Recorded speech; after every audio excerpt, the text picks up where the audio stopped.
Good morning, everyone. Yaate, Shinette, Sonia Paul, Minashe. I am Bataki, born for the Oglala and Nakai.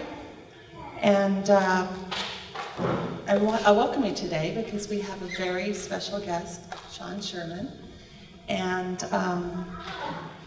he is, we're just really pleased to have him here. I'm just kind of flabbergasted right now because we're so excited to have him here. I want to thank you for joining us. I work with First Peoples Fund. I'm the Vice President of Advancement and Communications for First Peoples Fund. And it's our 25th anniversary, and that's why we're here this weekend. And we're so excited to have you all here to join us for We the Peoples Before. And at First Peoples Fund, our mission is to honor and support the collective spirit of the First Peoples, artists, and culture bearers of this nation. Our work recognizes the power of art and culture to bring about positive change in Native communities, beginning with individual artists and their families.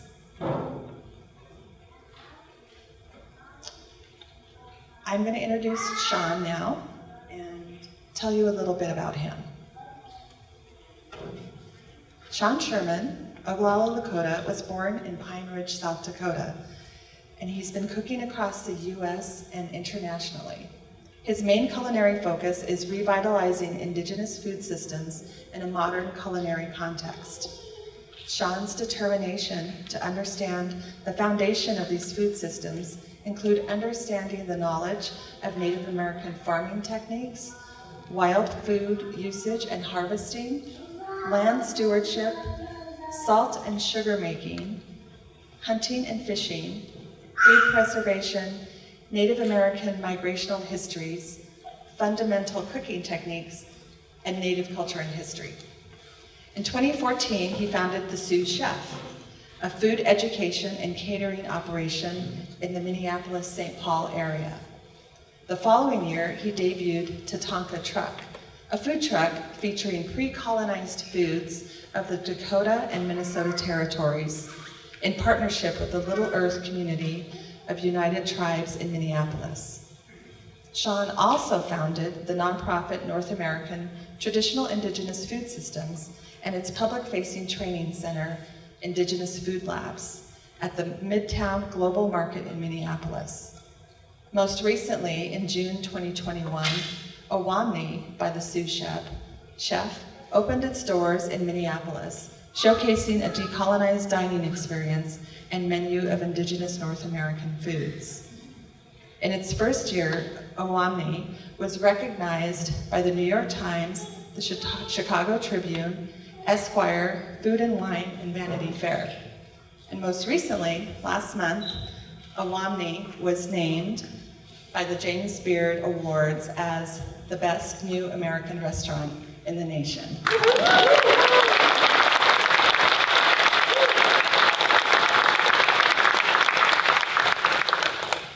Chef Sean and his vision of modern Indigenous foods are featured in numerous articles, radio segments, and educational dinners at esteemed associations like the James Beard House in Manhattan.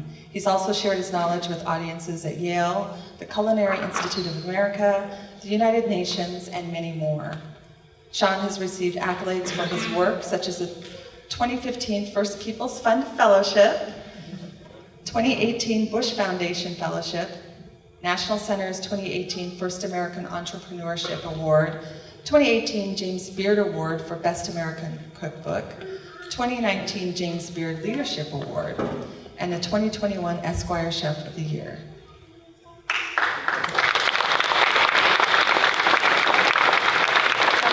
Three-time James Beard Award winner. Says, oh, and then this is what the best new restaurant, so that's it. I'm so happy to introduce him. Before I turn it over to him though, I just wanted to let you all know you got a little ticket on your way in. We're going to be giving away 3 of his cookbooks, the Sioux Chef's Indigenous Kitchen. So we'll be doing a drawing at the end of this event. And if you didn't get a ticket, we'll make sure that you did. So at this point, I'm going to turn it over to Sean. Thank you.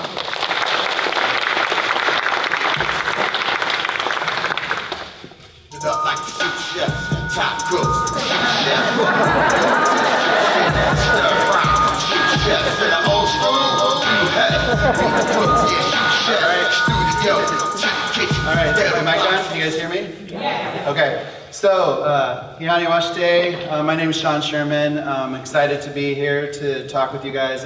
Originally, Kim Tilson Braveheart was going to be doing this as a duo situation with me, but unfortunately, Kim caught COVID as soon as she got here to DC, and she was so sad because she was really looking forward to this whole event. So I just wish Kim was here with me today, but I'm going to do my best to keep you guys entertained for a little bit. So I'm mostly just going to dance to that Sioux Chef song for you guys. Anyways, it's nice to have a theme song, right?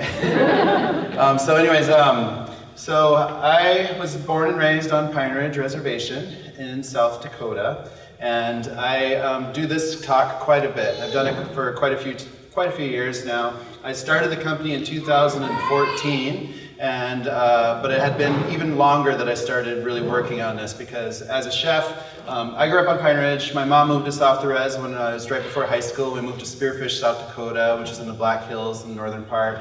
And then I started working in restaurants when I barely turned 13 years old. I worked in restaurants all through high school, all through college. After college, I moved to Minneapolis. I thought I wanted to go to art school, which is what pulled me to Minneapolis, until they told me how much art school cost. And I was like, well, I guess that's a hobby from now on. And then, so then I just worked in restaurants in Minneapolis. And I moved my way up really quickly to a chef position when I was pretty young, around 27 years old, around the year 2000.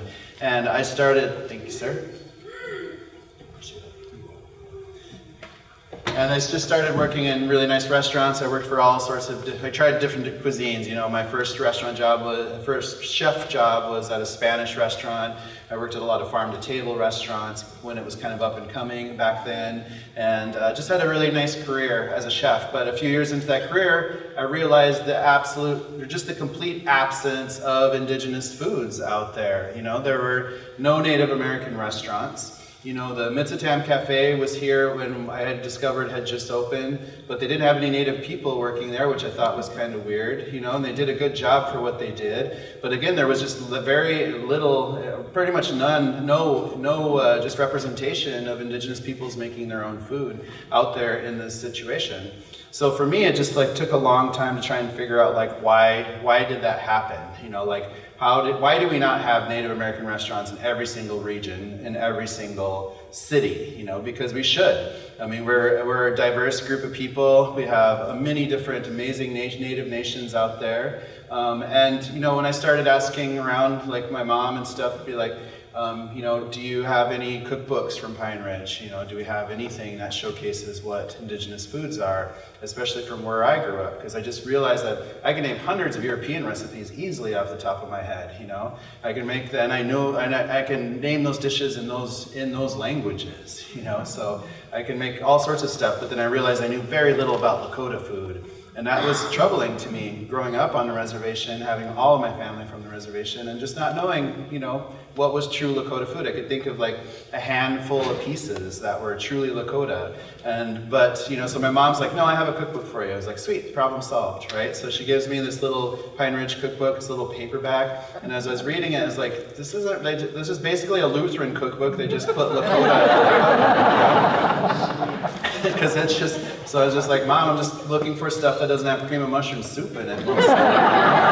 So it took some time to figure all of this out, but I knew at that time period, I had like an epiphany, a vision of doing what I'm doing, and I knew what to look for. Luckily, right out of high school, when I was living in the Black Hills, I worked for the U.S. Forest Service, so part of my job was to learn how to identify all the plants out there, because that was just I was a field surveyor, so I had to go out in the middle of nowhere in the northern Black Hills, and then I had to do surveys, so I had to learn all the names of these plants when I was out there in trees, and I had to learn how to age them and all the things. And that education really helped me later on in life, and I didn't realize it until I looked backwards and just realized I was always on that path.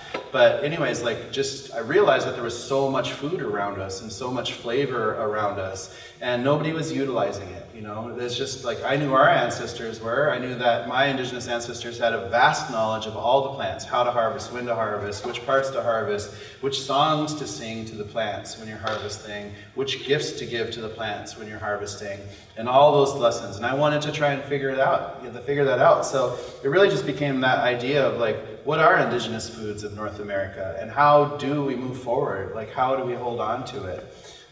Because no matter where we are in North America, we have to understand that foundation. You can't understand American food if you don't understand the indigenous perspective and aspect of it all. So we really have to go backwards. And that was just part of my journey, was just thinking this, just seeing what was missing and going backwards. So as I continued to study and tried to understand what my ancestors were doing, how were they harvesting, were they growing things, were they trading with other groups, what were they using for salts and fats and sugars, you know, did they have food processors? Probably not, but I just wanted to figure it all out. So I was just digging through history with a culinary perspective and trying to understand, like, how are they surviving, you know? What were the building blocks of their basic diet that kept them healthy and strong and a powerful force for so many generations? So so this study really actually became more of a historical study. It became more of a study of what did we lose, you know? And how far back did it go that we lost this information? So I started thinking about, like, when was the last line in my generation where my ancestors had 100% full retention of indigenous Lakota knowledge and education base, you know? I didn't have to go that far back. It was only my great-grandfather's generation where they grew up with that knowledge base. So how did that, from that generation to my generation, you know? And I was born in 1974 on Pine Ridge, and I realized that 100 years before my birth, in 1874, all my Lakota ancestors had a full intact education of everything that was Lakota, because they don't discover gold in the Black Hills until 1876, and that's when things go down really fast. So within less than a single century, we lost so much culture, so much just education when it comes to our own education. And that's what the study became. It became a study of how did we get here, and like what happened to us. And so I started just really focusing on that. So like using terms like decolonizing plates and stuff like that. Because like at our restaurant, Awami in Minneapolis, we cut out European colonial ingredients just to showcase that we had a lot of really wonderful foods to play with, a lot of wonderful flavors. So we started using those terms, decolonize, and those things. And even like, this is our staff shirt, you probably can't see it, but our slogan became 86 colonialism, right? Because in the restaurant, the term 86 means it's gone, it's cut, you know? Somebody told me that it came from a mafia term, that if you got 86, that means you got thrown off the 86th Street Bridge, whatever that's. So, but it became a common culinary term, so you might hear cooks in the back of the kitchens yelling, 86 the steak, or 86 this, or whatever that. So we're just like, 86 colonialism, you know? And a couple of times we'd run out of bison. We have to 86 the bison. It's like, why'd you guys run out of bison? It's like, because you guys killed them all.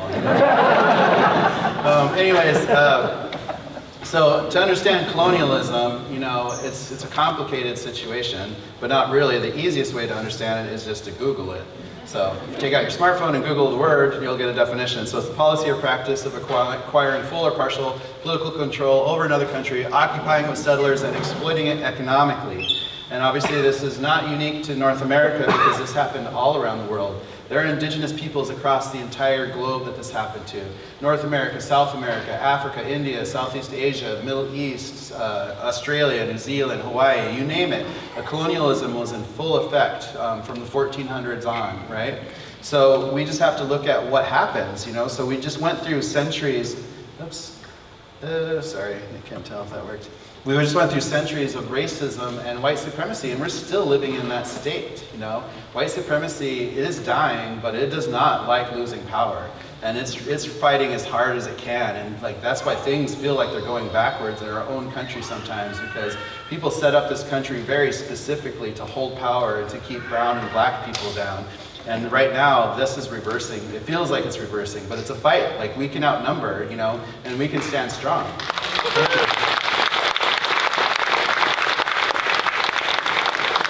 People don't always always take into account that the indigenous slave trade was a huge situation too. And a lot of us, especially on the East Coast, like we are mixed. We're black and indigenous all across the board. You know, we all have that same blood because we all went through that same awful history. And 5.5 million enslaved people were a part of that slave trade during that time period. And it only gets worse, you know, as the 1800s come forward. So I just like to look at the history of where we are in the United States. And you just have to think like how young this nation is, right?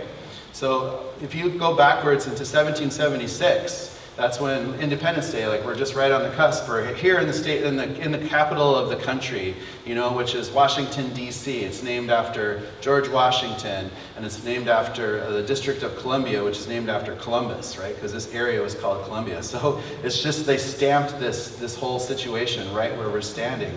And the reason that we're like in the year 1800, we're still fighting with the British, you know, because the whole reason that the U.S. rebelled against, you know, they weren't even the U.S. at the time, but why they rebelled against the British was because of the Tax Act, this Tax Stamp Act.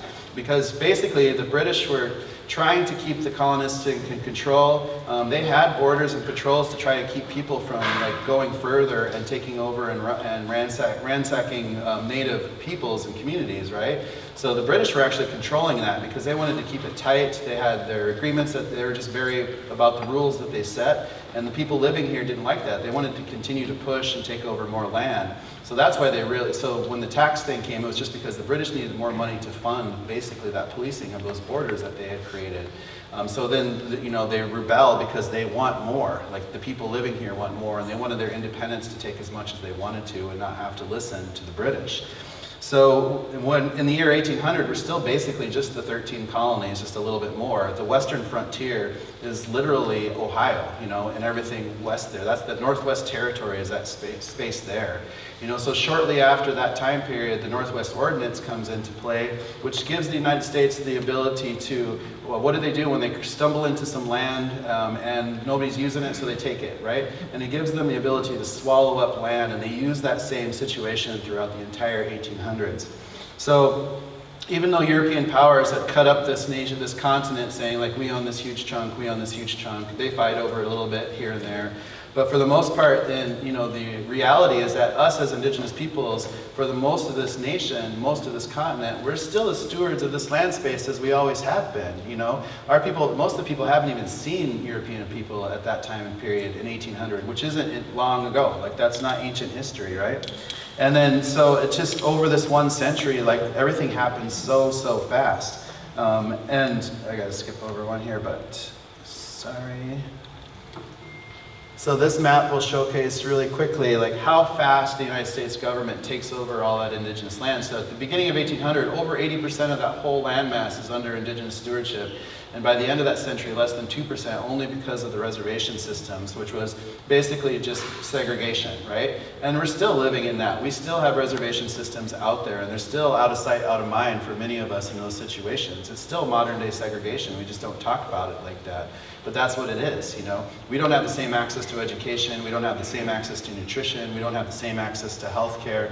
We have all sorts of issues out there, you know? And it's designed specifically for that. Plus they split us all up because they didn't want us to be all together, to be stronger together, you know? So we have to realize that as indigenous peoples of this land, we should be connecting together, you know? We should be doing everything together, celebrating everybody, you know? No matter where we are. So it's just important to understand that time period of history and just how devious the United States government and how racist they were about taking over indigenous land spaces. They do things like the Homestead Act of 1862, the Indian Appropriation Act of 1871, the Dawes Act of 1887, the Morrill Act of 1862. All of these things in Congress are passed to weaken indigenous peoples and grant the justify the United States government thirst for taking over more land spaces. Because the more land that they grab, they're able to commodify it, parcel it, sell it. The United States makes a ton of money selling millions of acres of land over a single century. At the same time, using free labor from indigenous people stolen from Africa to build everything, you know? So this country is built on pure racism and just just that power hungry and just land grabbing, basically. And we just, you know, obviously if we go to school and learn about US history, they don't teach us that because the colonizers will only teach us what they want us to know, what they want us to hear. You know, they want us to celebrate, they want us to be patriots, but we have some serious issues here in the United States because of the history of how things went down, and we have to teach that, we have to pass it on. And we're in such a weird time period because right now people are getting in trouble for teaching real histories, you know? So there's this big, you know, people are all up in arms about protecting critical race theory from getting into the schools, and the people fighting it don't even know what that term means. They just, you know, they should just call it, you know, U.S. history facts instead, right? Because that's all it is. We're just trying to teach history. History is important. We have to understand it. But if you keep people, you know, out of it, if you don't learn anything, then they're easier to control because you can tell them anything they want to. We should all learn the histories. We should all understand what happened to us. So during this time period, we see an immense amount of loss of food access. We see extreme environmental destruction. Can you imagine what most of the United States would look like if we still had massive old growth forests everywhere that weren't mowed down from the middle of the 1800s till the end of the 1800s? You know, we have less than 10% of the redwoods standing today, and they're still in danger right now. And if the colonizers had understood, taken the time to learn from the indigenous peoples, they would have learned that they never have to even cut them down, that those trees are so strong and resilient that, you know, the people out there were building massive houses. They never had to saw the forest down to do that. They just used what was given to them, you know. So we could be resourceful as the indigenous peoples did. But again, you know, people are just hungry for power. All they see is money. That's the colonizer way. They just want to take over land space and make money. And that money goes to a very select few groups of people too. Most people are just indebted to making their money for them when it comes down to it. We also see a massive amount of destruction of crops and seeds. And our first president, you know, George Washington, he was part of that situation during that Tax Stamp Act because he was out there illegally surveying land, trying to figure out when they're ready to go, which parcels should they grab to make more money and power for them. And they were all slaveholders at the same time, you know. So these guys were not nice guys when it comes down to it. And even outside this hall, you know, there's a picture of the Declaration of Independence. And if you zoom in, you know, to the kind of the bottom left area, you can see where it says they're talking about merciless Indian savages right there written into the Declaration of Independence, you know. And that's messed up, you know. How come nobody's edited that in 250 years or whatever, right? So George Washington, his very first act was sending General Sullivan out to destroy the native nations because he wanted their land, right? So he orders General Sullivan for the complete and total devastation of all their settlements, and he wanted to enslave all of them, of all race, of all age. He wanted everybody to be slaves, and he wanted all of their land. So he sends General Sullivan out in that time period, and he accomplishes that in one single summer. And so in one single summer between May and September, he pushes all indigenous peoples up. And so he writes back to George Washington at the end of his campaign and says, "I have fulfilled your duties. There's not a sight of a single Indian on this side of Niagara." And there's documents of him burning 6 mile by 6 mile farm fields because the communities up here, they were so great with agriculture. They were so, you know, they were really great communities, you know, and he just burns down entire towns, well-built fields, and they just wanted all that farm field for themselves and everything, and they do that. So it's still today, in the native tongues up here, the word for U.S. president, because of George Washington, literally translates to town destroyer, town burner. You know, and that's the thing, you know. And we see this aggressive act continue throughout the rest of the whole time period of the 1800s. I'm not even saying like that's ever really ended, you know, because the Supreme Court's still like stripping us away from our own situations. So we see this was a call out to arms right before the Sand Creek Massacre in Colorado, telling people, militia, like, let's create a militia, we'll go take out this tribe, you guys can keep whatever's left, basically, and that's the promise of them signing up for this. And that happens over and over again. There's so many really awful situations. In Minnesota, where I'm from, the Dakota tried to rise up, and they did not succeed. A lot of them escape into what is North Dakota, and then the Army had to control what they had. They have the largest mass hanging in Mankato, where they hung 38 people right there, and then they put the rest in a concentration camp where Minneapolis is today. and then eventually they put them all on boats, ship them down the Mississippi to where the Missouri River meets, ship them up the Missouri River, drop them off onto trains, and put them over into Crow Creek Reservation, which is where some of my family's from also. And they also passed the Dakota and Ho-Chunk Expulsion Act, even though the Ho-Chunk had nothing to do with it. They just had beautiful land and were native, and they wanted that, so they kicked them out too, making it illegal to be Dakota or Ho-Chunk in Minnesota. And there was a bounty of upwards to $200 for the body part of Indigenous person back then. And if you do the math of how much is $200 in 1863, it comes to like $6,000. That's a lot of money, you know, and that's for a body part, right? So it's a really intense time period. And then after all that goes down, the Minnesota Army and militia gets the okay to chase down everybody that escaped. So they find them in northeastern North Dakota and just kill them for 3 days. It's called the Whitestone Hill Massacre. Nobody talks about that one, but it's right there. And the monument that overlooks where that site happened is just this big Confederate soldier on top of a pillar. You know, that's what overlooks that whole situation. And there's a little stone that the Indigenous peoples were able to put up to kind of talk about it. But these histories just happen. And then also just taking away our food. You know, so if you trace like what happened to the bison, it was actually a very intentional situation because the government realized how much money it was costing to wipe out all Indigenous peoples and tried to figure out other ways to go about it. So one way they thought was to remove some of their food sources.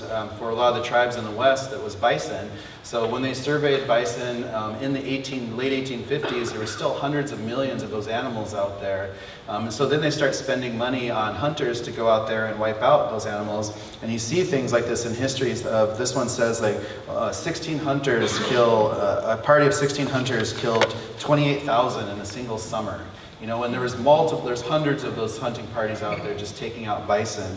And that was very intentional for the sole purpose of weakening all the tribes out there that they had a really hard time controlling because the land was a lot more rugged and they didn't know how to maneuver, but the Indigenous peoples did because that was their homesteads. You know, that's where they lived, that was their place.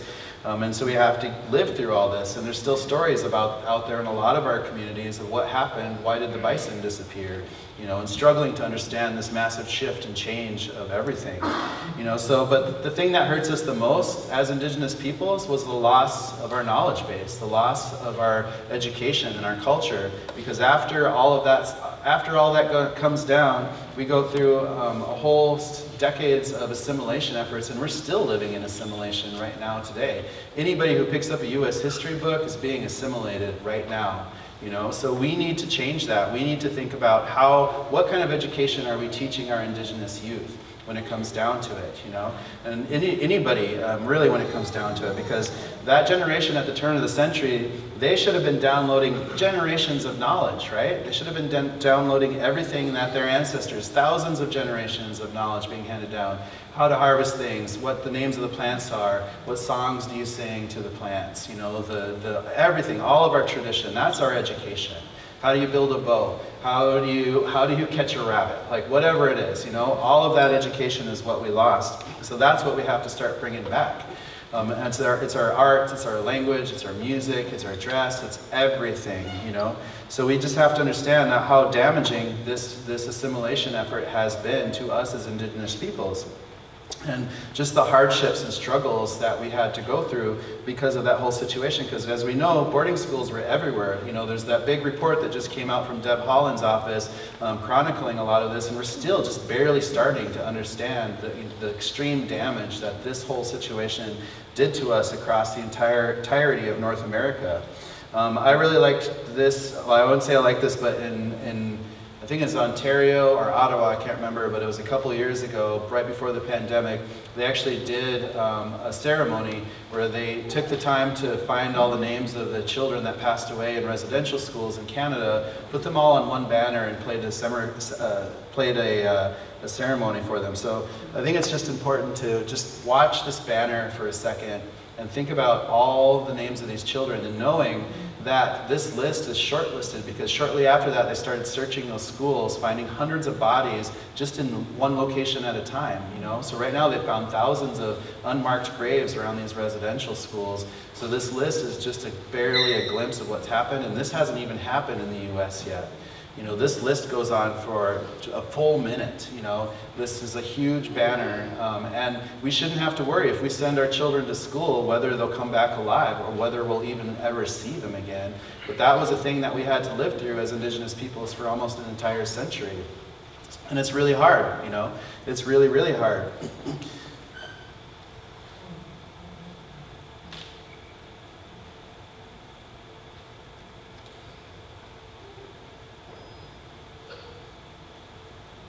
So we have a lot to do. There's a lot of work out there. So then we look at the 1900s, like how was that for us as Indigenous peoples, you know, because most of us have families, like my grandparents were born before the Citizenship Act in 1924, so we weren't even citizens up until that point. But then right away they passed that same year the Racial Integrity Act, which if anybody went to the show last night, they kind of talk about that a little bit, right? And to just label us as non-white as we became citizens right there at the same time. We go through the 1940s through 1960s, Indian termination and relocation policies. And then we have the Indian adoption era from 1941 through 1967, where the statistic is really one of the worst ones out there because 1 out of 3 Indigenous children are taken from their homes and put into white families as a further situation of assimilation. And that right now is something that's coming up to the Supreme Court. That law is being revisited, and we can't obviously trust that this Supreme Court is going to make the right decision to protect our Indigenous youth, you know. This can happen right now again, and we're going to find out very quickly because this is coming up very shortly, you know. So it's dangerous. We have to be aware of some of these things that are going on out there. We can't vote until 1965, like a lot of people of color, and a lot of our reservations couldn't vote up until even the 80s because a lot of states wouldn't allow votes from unorganized counties, which just meant native counties. Then they just figured out how to gerrymander everything, so they stripped the votes away anyways, you know. So we can't celebrate our own religions until 1978, right? Which is insane because it's supposed to be, freedom of religion is supposed to be one of the pillars of what the United States is about, except for the native peoples, you know, we don't want their religions. So, but that's how it was, right? So how is it going in post-colonial Native America? You know, and we've actually never exited colonialism. Colonialism is still active out there around the world. It's happening right now in Brazil. It's happening in various parts all over the place, you know. So how are we doing right now? Have we gotten past this? Are we being seen? Are we being heard? Not really, because so if anybody remembers the last voting situation, they even forgot what we were. They just called us something else, you know? So we're something else, you know? That was going to be our slogan. Come to Owamni, we're something else. So, you know, but growing up on commodity food program has been a rough go. Like, it's created a lot of fun recipes, but it's not good for us. We all know that, you know, it's just over-processed food. Way too many carbs, way too much sodium, way too much sugar, and it's just obvious of what's happening in our own Indigenous communities where we have super high rates of obesity, heart disease, everything stemming from the nutritional access that was given to us. And we have decades of this data right now to showcase how harmful it is, you know. Because Pine Ridge, you know, we have one main grocery store to cover the size of Connecticut, and that's not right. I'm pretty sure Connecticut's got more grocery stores than one, you know, to make sure people have healthy food. And that's just not the situation that's out there. We have gas stations, you know, but try eating healthy out of a gas station. There's just no nutritional access out there, and there's a direct reason why we struggle with our health in a lot of our Indigenous communities, you know. And anywhere, just anywhere when it comes down to it. So, and when I was growing up, like, those cans weren't even very pretty. We just had the beef with juices, pork with juices, salmon with juices. You know, it's that with juices that really gets you, you know. So that's the selling point, you know. With juices is back.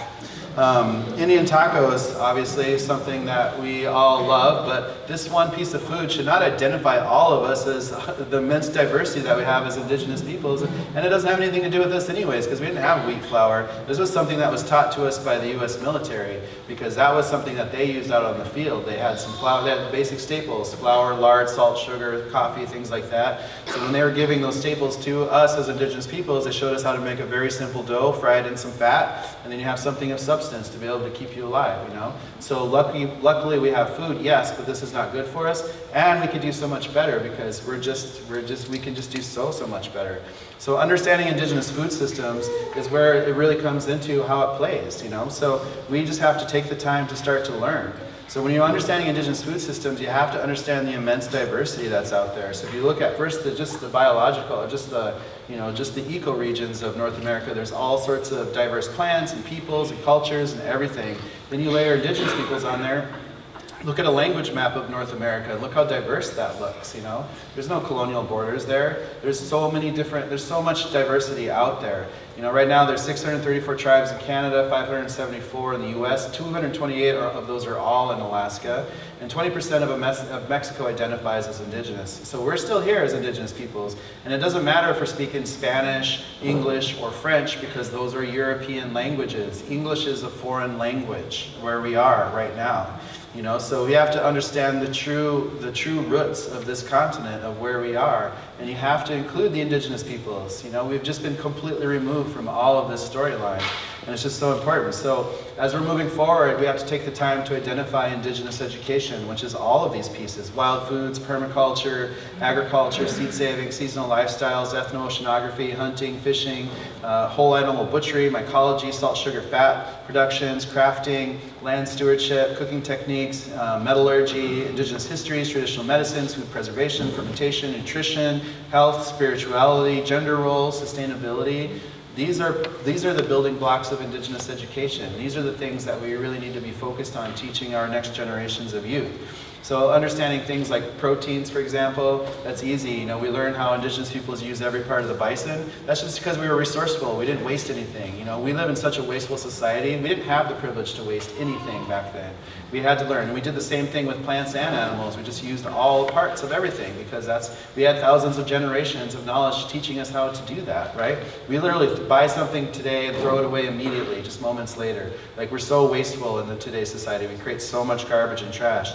When it comes to protein and animals, we shouldn't be afraid of anything that, if it's not a cow, a pig, or a chicken. We don't even use those animals in our restaurant because they didn't even exist here not that long ago, and they've really messed up a lot of our environment, especially the cattle industry. So don't be afraid of anything, even if it's an insect. You know, I put crickets on the menu at a Wamney in Minneapolis, and I'm selling about 15 pounds of crickets a week, which is a lot, because crickets don't weigh that much, so it's a lot of crickets. I don't know how many people are asking for seconds, but we're putting them out there. Plants, you know, we just have to take the time to really understand the immense diversity. You know, stop calling everything a weed. That just means you don't know what it is. Like, start to learn the names and take it further. Start to learn the native names. When we planted the plants around our restaurant, we put only indigenous plants out there, and we put the Dakota names of the plants in front of it, because that's the true name of that plant in that soil. And then so there's the Dakota name, an English name, and a description. You can find these little signs all over the restaurant area out there. And it's that easy. Like, you can do that around school. You can do that around your house. You can do that wherever. Just start to learn the names of plants. You know, that connects us. You can start to regain a knowledge that our ancestors had. Start learning, like, what kind of carbohydrates did people use, you know, like the timsala or the camas or the wild rice, you know, which we're so lucky to have in Minnesota, which is nothing like the black wild rice you see in the grocery store. Even the water plants, you know, if you live on the ocean, you know, indigenous communities have used water plants for so long because there's just a whole other food source right off the shore, right? Or if you're in the desert where all the plants look like they want to hurt you or maim you, everybody in the deserts know how to utilize them, right? And agriculture, you know, we have to protect our indigenous agriculture because we think that we are where we are at the top of the whole situation, that we've come so far, but we haven't, because we know how much chemical it takes to support this and how dangerous these situations are. So, you know, if there's glyphosate in your Cheerios, like, that's bad. Like, you guys should be very scared. You can't even get away from it because it's in the middle of your entire grocery store. It's in everything. So you just have to think about how amazing North American agriculture is. You know, most of the world's food that they use as their main staples came from this side of the world, you know. So corns and beans and squash and chilies and sunflowers and all these things, right? So, like, you know, and they figured out, like, you know, what is Mexico City today? They supported hundreds of thousands of people with purely organic farming practices. And they're growing those same things as the Mayans, you know, the corns and the beans and the squash and the chilies and all those things. And you can trace that upwards. You know, it shoots both ways into the Americas. But, you know, there's a Zuni farm where they figured out how to farm in the middle of the desert. Or the Three Sisters, which was a very specific style of farming out in these regions. Or out in the west, this is a Buffalo Bird woman who's a Hidatsa woman and how she farmed. And there's her stories out there. There's a book called Buffalo Bird Woman that gives you a perspective of indigenous farming, especially coming from a female perspective, which never happens in history books, ever. But we have to be steward of these seeds. We have to realize like nobody else is going to protect this stuff but us. You know, we have to tell the stories, we have to keep these seeds in the hands of indigenous peoples. There's some large corporations trying to buy out all the world's seed stock to control all food sources, you know. We have to make sure that these seeds stay in indigenous hands. There's so much diversity. So moving forward, like how do we do this? How do we pay respect to our ancestors? You know, we just have to do it. It's as easy as just going outside. You know, people always ask like, where do I find all the ingredients for your cookbook? It's like, outside. You know, just take the time to learn, you know. Because you're just going to start seeing food and medicine everywhere, and it's going to be good for us. It feels good if you eat healthy, if you eat just where you are, make the food taste like where you are, you know. And this just gives us a path to rebuild and reclaim things that are lost from us. Like we could do this anywhere around the world. We can do the same work in any nation. You pick it, you know. We can work backwards and rebuild and move forwards all at that same time, you know. So and it's just a matter of just making food taste like where we are, making it beautiful. Why not? You know, have fun, be a chef. You know, we should have indigenous chef shows out there having fun with all this food, and I think it's going to get there. And making indigenous pantries, you know, and just taking the time to use what's around us. And like, this is like rabbit, cedar, cranberries, wild rice, maple. You can literally stand in one spot in Minnesota or Wisconsin, somewhere out there, and just glance around and see all those pieces right there. You know, it's that easy to make food taste good and wonderful. But the biggest piece is getting this into our communities, because so many of our communities don't even have access, don't even know what indigenous foods are, don't even know what to do with dried corn. You know, we have so much work to do out there. So we have to reclaim all this indigenous health and culture through food. Food is the language that we all share, no matter where we come from. So some of the, you know, I've been able to create brands and restaurants and food trucks and just situations doing that. So cutting out dairy and wheat flour and cane sugar and beef, pork, and chicken. Like when we first opened up our food truck, people were excited, but I was like, I want to see how excited they are when we don't have fry bread, you know? It's like, I don't know if it's going to piss off everybody, but we did pretty good. Like, you know, everybody still came to us. But, you know, we built everything in our nonprofit, Natives or North American Traditional Indigenous Food Systems. You know, our two main pillars are creating access to Indigenous education and creating access to Indigenous foods. And that's because that's what the U.S. used against us. You know, they stripped us from our education, they took our foods from us. And I'm using those two fronts to fight back, so we can have this for our future, so our children can have it. We're going to be bringing out some, I'm supposed to be doing a cooking demo, sorry, here. Rice, water.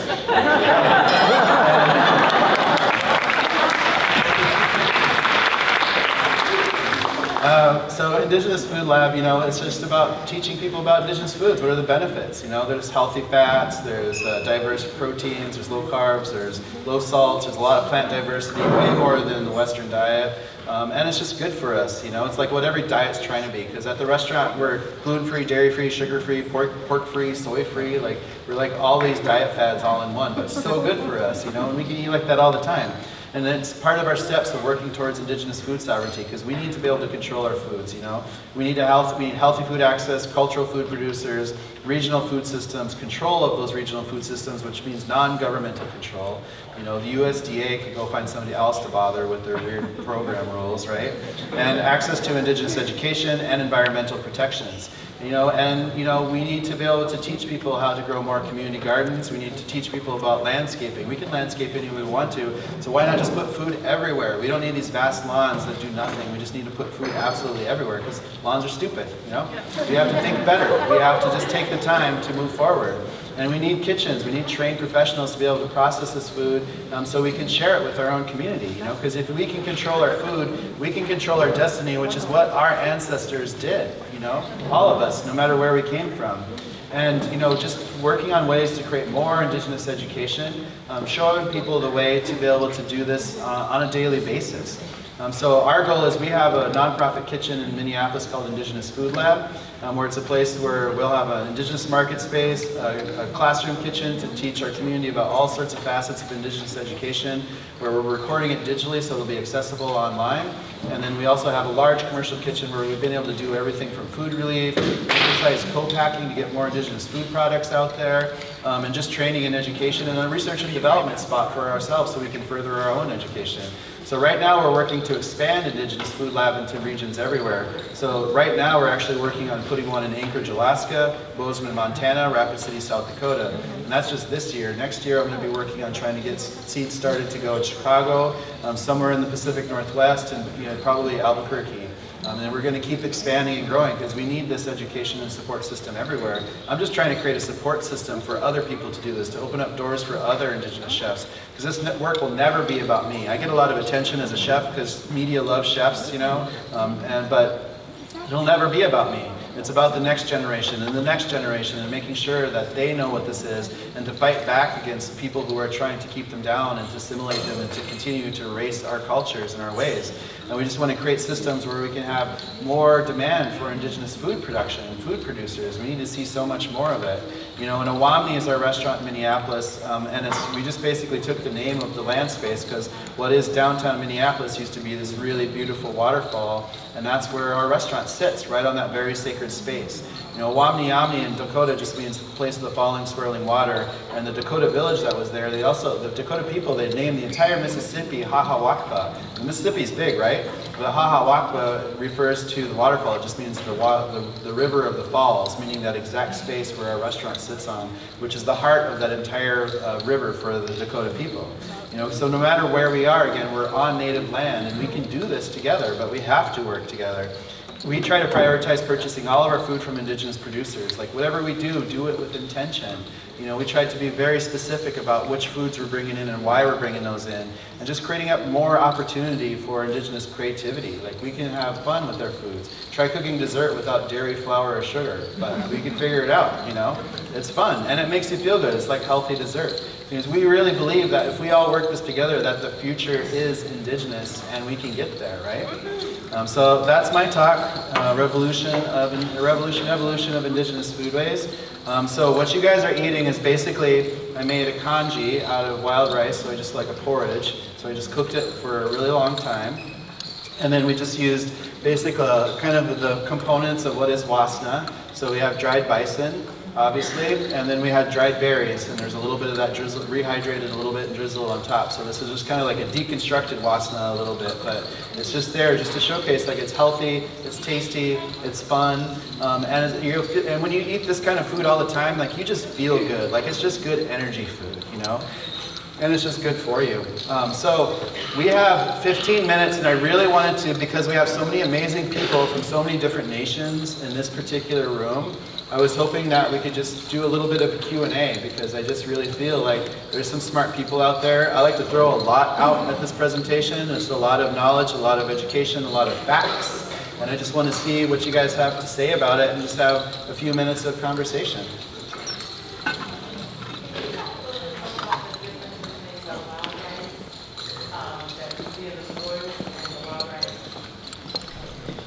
Yeah, so she's asking what's the difference between the wild rice that you guys see in the stores and the true wild rice. The true wild rice pretty much only grows in Minnesota and the Great Lakes up in that region. And it used to actually stretch way out into New York, to even all the way out to the Finger Lakes, but we destroyed so much of its waterway.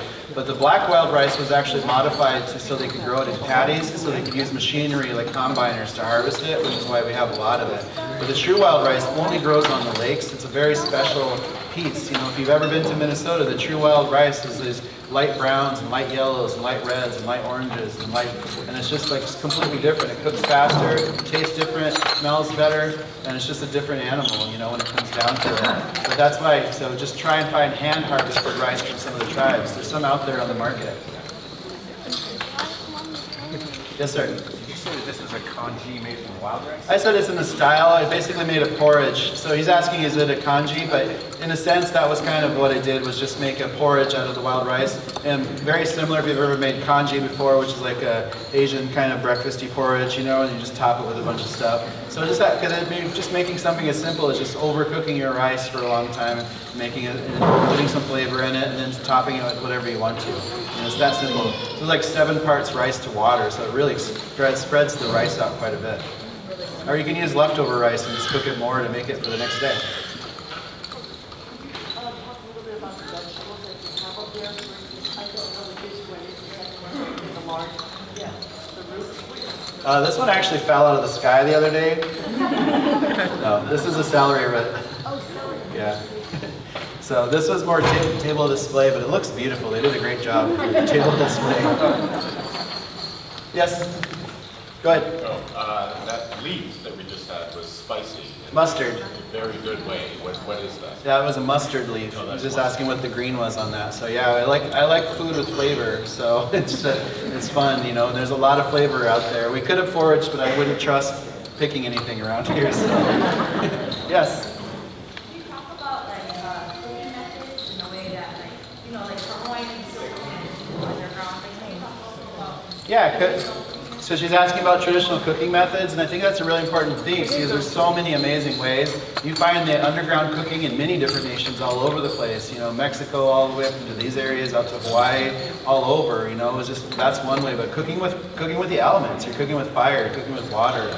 You know, and Lakota ways, like they would cook in stomach bags, where they basically take the whole stomach bag of a bison, put it up on sticks, fill it up with water, and put hot rocks in it, right? And so it would boil and cook everything at the same time, or just cooking things on hot rocks, you know. And there's this, or drying things out and then rehydrating. There's just so many ways, you know, and it's just keeping things simple. And from a culinary perspective, it's fun to think about the rudimentary ways of cooking like that, because you don't have to overdo it. You don't have to make everything. It doesn't have to take all these processes, you know. Because if you read French cookbooks, they have a whole battalion, a whole army, because those cookbooks are based on cooking for really wealthy people with lots of money, where they had like, you know, you need 100 cooks in a week to pull off this dish, you know. And for us, like, we cooked for our community. We cooked together as a group, you know, and everybody in our indigenous communities played a part in our food systems, whether we're harvesting, gathering, processing, teaching the kids how to do it, hunting, fishing, anything. It was a group effort. That's how that's how our indigenous food system survived for so long, because we all worked towards it. Everybody contributed to the food some way or another, and food never cost money. We just worked really hard for it.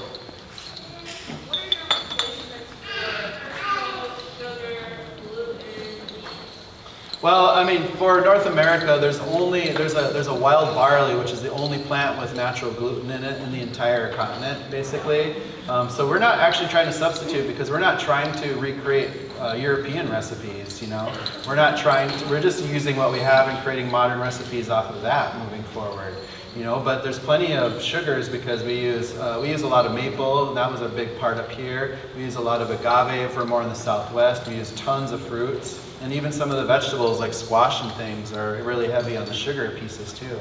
You know, so there's just, again, like when I first started, we were trying to recreate French recipes because it was built into our brain, and then we realized we could just throw that away and start to create recipes with what we have in front of us and start to really learn how to play with it, you know. And like if you took that wild rice and just like, you know, formed a patty out of it and baked it for a little bit, you'd have a wild rice cake with basically just wild rice. You don't even need anything. It just creates its own thing. So we just started playing with food, you know, which is a fun piece, and just started learning. We're not trying to recreate the past and cook like it's 1491.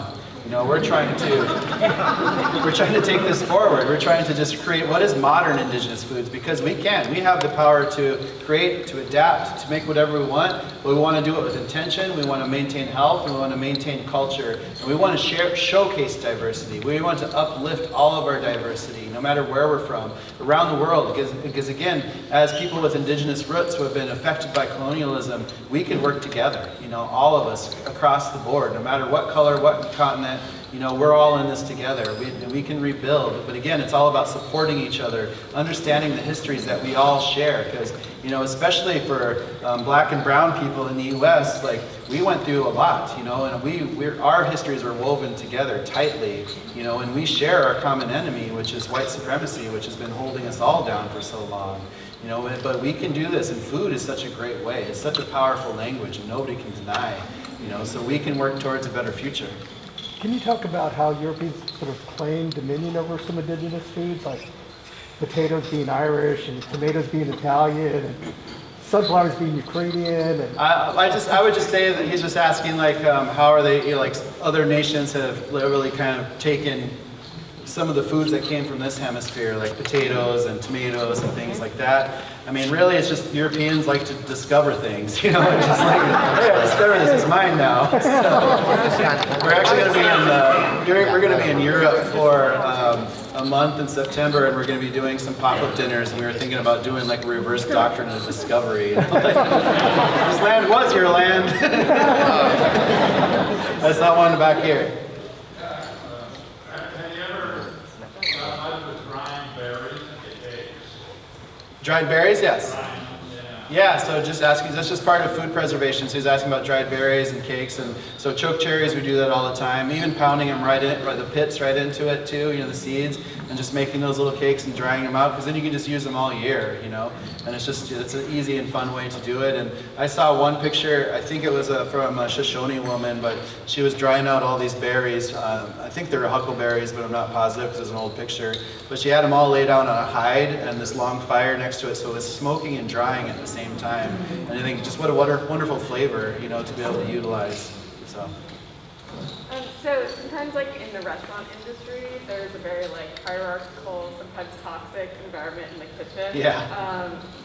Is there any way that like you have been able to innovate that so that doesn't exist? Maybe Yeah, we've really done our best to try. She's asking about the restaurant industry, which is very toxic and has been very male and white male dominated. And usually, like this James Beard Award that we just won, usually that just goes to white European chefs making white European food, and that's just been the mainstay for so long. You know, so for us to do something completely different to get that kind of award is huge, right? But also we try to be very intentional in our restaurant. Like we smudge our whole staff every day before we come in. We try to break down the tip system, which is really hard. So like usually it's a very racist system, because usually the people in the front of the house are typically non-color, you know, they're white, and then they get all the tips. You know, a bartender could be making $80 an hour because it was designed to do that, so the people in the back of the house are making nothing. So you're making $80 in the front of the house, and they're making $12 in the back of the house, you know. So we tried to pull that gap closer by doing a tip share program. So the line cooks and everything else, because like right now our line cooks are making like $30 an hour, you know, because of this tip share and profit share system. And we charge a small percentage on all of our food just because it's just a new era of restaurants, and we just give a percentage of that right back to all of our employees, which helps boost their hourly rate too. So we're doing our best. We actually even have a therapist on staff, because there's a lot. I think I play therapist more than I play chef. So. Yes, sir. Have you found that different physiologies in different parts of the world do better with certain diets? So, like, if you take someone from the Caribbean and give them the diet of an Alaskan. Yeah, and I think that's why we should just be celebrating our own cultures and wherever we come from, you know, because some other continents, other nations around the world, like, you know, wheat and thing is old, you know, it goes back way back, and they can celebrate that, and they should, you know, and all the different recipes out there, you know, but we're just trying, obviously there's way too many carbs in today's diet, and we can peel that back a little bit. But we should just be celebrating where we come from the best we can, you know, and rebuilding the best we can, but also just setting a mark to move forward in the future. We have that power to make that decision and make that change right now today, and we should be doing it with the thought of health. We shouldn't be letting processed foods guide our lives and tell us what we want to eat. You know, we should be really thinking about what really feels good in our body, and how do we eat better, and how do we create healthy children, you know. Can this diet, these components you're cooking with, can they be scaled if it were to catch on nationally, like just this complete wave of everyone's transforming the way they're eating? Can the growth of this food, the production of it, be scaled to a point where it can actually sustain 300 million people? Yeah, I believe so, because I feel like we have some diverse farming practices out there that can grow a lot of our indigenous foods. If we protected our environments, which is one of those steps of food sovereignty that we could actually, you know, and just did permaculture. So just think about if we just had a couple of acres of this grassland to put really good food, create an orchard, how much food would come out of that 1 acre, you know? And we could be doing that in cities and communities all over the place, right? But again, like if we can get communities to start focusing on themselves, they could really start focusing on their own foods, and then they can start trading with other groups if they have surplus, right?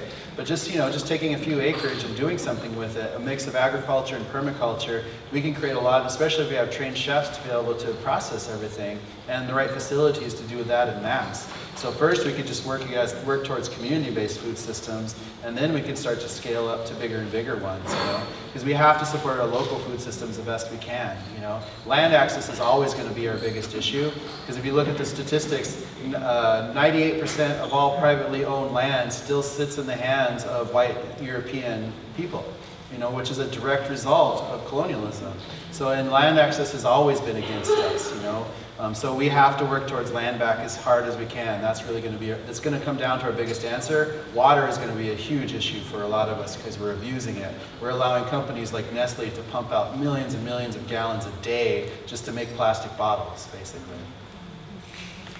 I wanted to ask about foraging, because I've started, social media has been a really great place for teaching about it, but I've come across a lot of anti-foraging laws and restrictions, and how does that impact in any way? That's why we need local control of our own food systems, and I think tribal communities have a great way, have a path because they can create their own food laws if they really want to, you know.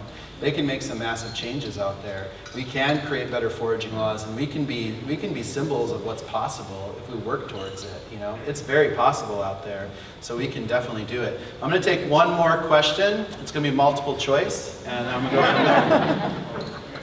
I can tell you put a lot of love, but are there cultural values that guide your work environment? Yeah, absolutely. I mean, because we really just try to, everything we do, we just try to stop when we're about ready to do it and ask ourselves, how can we make this more Indigenous, you know?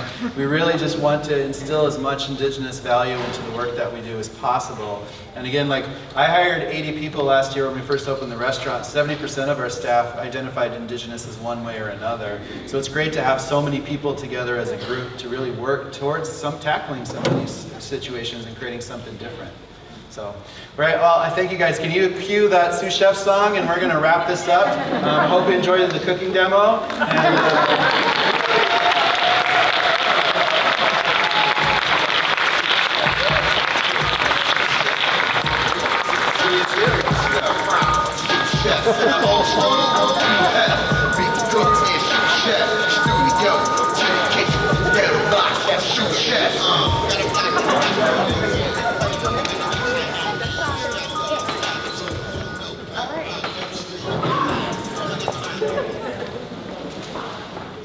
So let's give another round of applause to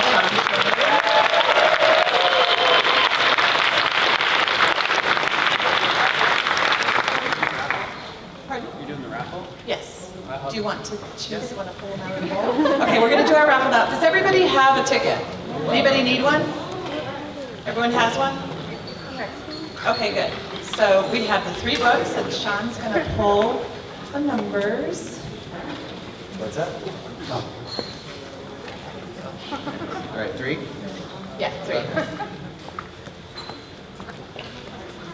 All right, so I'll just read the last 3, or does it work flat? No, the whole number, or just the last 3 numbers? Probably last 4 numbers?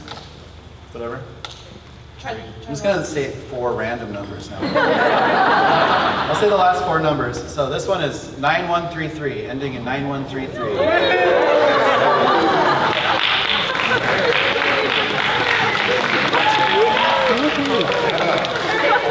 I can sign those too when we're done. So this one is ending in 9057.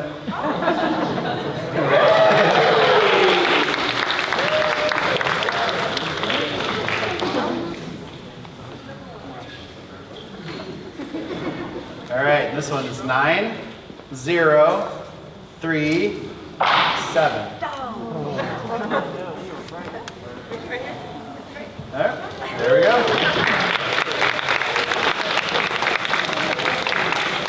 Thank you, everyone. We're finished here. We're going to be having more programming throughout the end of the day. We have a schedule. If you go out there, there's a screen with the rest of the schedule. And I think we're going until 9 tonight. We have a film screening. We have a tribal sovereignty panel. We have Hawaiian dance, hip-hop performance, and Indigenous art and lifeways discussion, and short film screening. So please join us, stick around, come back, leave. We'd love to have you. Thank you.